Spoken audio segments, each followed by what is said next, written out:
Hey everybody, Dr. Grant here, and today we're going to be talking about specifically the best nootropics that I currently use for energy and focus. And when anybody that comes in to see me when they're dealing with fatigue, low energy, I deal with focus issues, especially a lot of different ADHD symptoms. The best thing to do that is going to help me to really know what to implement or are going to be the best types of nootropics is really to do further investigation so that it will be the best type of nootropics for that person specifically and what's going to be the best for you specifically. So I put together a bunch of different case studies to really kind of tackle more of these two common symptoms that very commonly happen with ADHD is low energy and also dealing with focus issues, especially with adults. Adults with ADHD tend to deal with low energy. So the very first thing that kind of take it from layer to layer, looking at micronutrients are probably one of the biggest ones that you can look at, especially for low energy and a combination of focus issues, is looking at micronutrient testing. And the reason why I say that is because people with ADHD especially are more prone to have micronutrient deficiencies than the average person. It's seen a lot by research. I see this time and time again, especially when I test it. That's so true. So you can see in this case study, the very first thing that you notice here is the B vitamins. So vitamin B3 were really low for this individual. But even with their other B vitamins, I would even say they're on the low end. Not ideal where I would like to see them. Same with even vitamin B6 and even vitamin B5 were low, actually below the normal range. So in this case, it makes no sense. I mean, it makes no sense. It makes sense to implement something like B complex, especially activated form of B vitamins. Because B vitamins are a very critical nootropic, in my opinion, that help build and modulate a lot of different neurotransmitters. And if it's deficient when we run these tests, it definitely makes complete sense to definitely implement something like a B complex. Now, other ones, another case study here, you could see that this individual, sorry, my mic's in the way. I can't really see here. Here we go. Is their vitamin D3 levels were low, as well as their vitamin K2 levels were low. So this definitely can impact more of the energy situation. Having low energy definitely can impact this significantly when you have low vitamin D levels. Vitamin K2 and K1 typically are help with more cardiovascular situation, but you definitely want to use a combo of taking both of these at the same time because you don't want to do too much of high vitamin D3. Things can calcify and stuff like that, so you want to be careful there. So you definitely want to supplement that, and I think that's another great one. Not so much of a nootropic, but definitely this one is something that definitely will help with energy and a lot of times with your focus if you have significantly low vitamin D levels, and I see it all the time with my patients. Now, another one that's really big that I see common, especially with adults, especially when you're in like your 40s and you're in your 50s, and if you're one of those people and you're having issues with memory and focus and also energy issues, is something like choline. So I do see this a lot. So you can see in this case study of this patient I had, they were in their 50s and they had really low choline levels. And this is so common when someone who gets older and they're having issues with their ADHD where they're actually forgetting even more and they have low energy and dealing with focus. I would add something like phosphatidylcholine if it makes sense if we see these levels being deficient. And by adding this was like a night and day difference to helping with his memory as well as focus and energy issues as well. Another big one is also serine levels. Serine is another one that I do see tend to be deficient. I've been seeing this creep up more and more when I run these tests with adults with ADHD, is that they will have low serine levels. Now, this also can impact your memory, but also impacts your energy as well as your focus. So adding something like phosphatidylserine would help improve that. And by doing that for that person, made a big difference. You can also see with this case, CoQ10 levels are low. Now, this more applies for energy. When your CoQ10 levels are low, this is a very important, definitely important antioxidant that helps with the ATP process, which helps generate energy for our mitochondria, for our cells. So when these are low, it also is important for cardiovascular health. So adding something like CoQ10 when they're low, you definitely want to be implementing it. Where we do see an issue with this, if you are typically on cholesterol medications, it actually depletes your CoQ10 levels significantly. So you got to be careful of that. Sometimes I think they're starting to incorporate actually CoQ10 in cholesterol medications, but not all of them. So you want to check that. You should probably always be taking CoQ10 if you're taking a cholesterol medication. But definitely check with your doctor first, of course. In this case, this micronutrient test, we found that this person had low EPA levels, and even their DPA levels were not ideal. And this has to do with your omega 3s. And so you want to have a good ratio between EPA and DPA. So I'd add something that has a very high amount of DPA, which in this case, this one does, and some also, high amount of EPA, and then some amount of DPA as well, but a higher amount of EPA since their levels were so significantly low. And this is really important for an antioxidant for helping protecting the brain, but can definitely impact, in some cases, with focus and energy as well. Now, to get into another level is when I ever think about someone that has low energy, my first thought usually goes to the possibility of the adrenals not working properly. And this is so common amongst everybody across the board, not just people with ADHD, but especially people with ADHD will tend to not have the most ideal adrenal functionality. And one of the things that adrenals does is it releases a hormone called cortisol. Cortisol is what actually gives us energy. It's what wakes us up in the morning. And so with this case study, you could see that their levels were significantly low in the morning, but they spiked in the afternoon, in the early evening, which they felt a lot more stressed and anxious, which impact their focus, impact their energy. So in this case, you want to be very careful. And this is why we test this all the time, is to make sure that we're not implementing things just by guessing. Because once you do that, you can make things worse versus better. So when we test something like this, you don't want to make sure that you're adding something like adrenal support. You guys probably heard me say right here. That's definitely a no-no.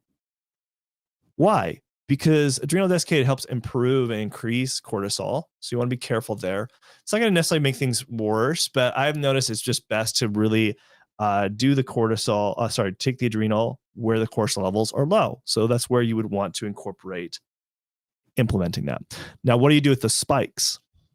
So with the spikes, there's a couple options here that I like to do.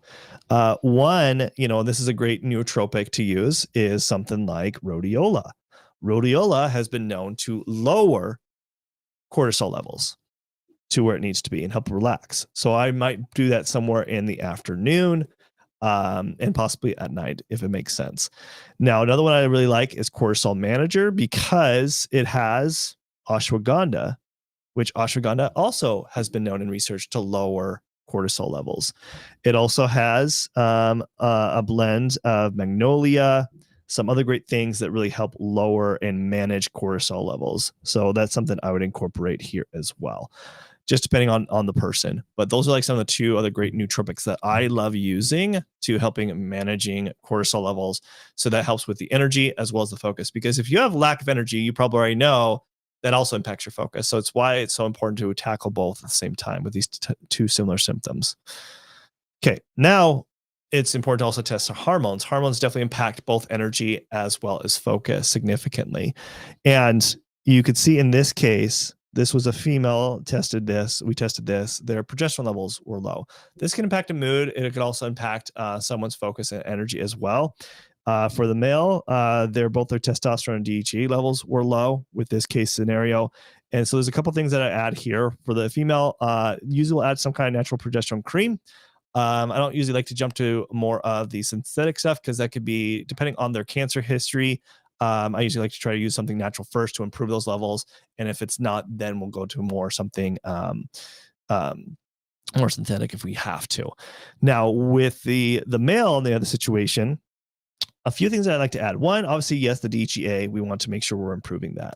So we'll add a DHEA. But as far as low testosterone, instead of jumping right to taking testosterone, the problem with that, once you start going that path, you're going to have to be consistently taking it. It's okay. You always got to check with your doctor, make sure when you're deciding to use something like testosterone, because it can definitely have some effects that cannot be so great for you.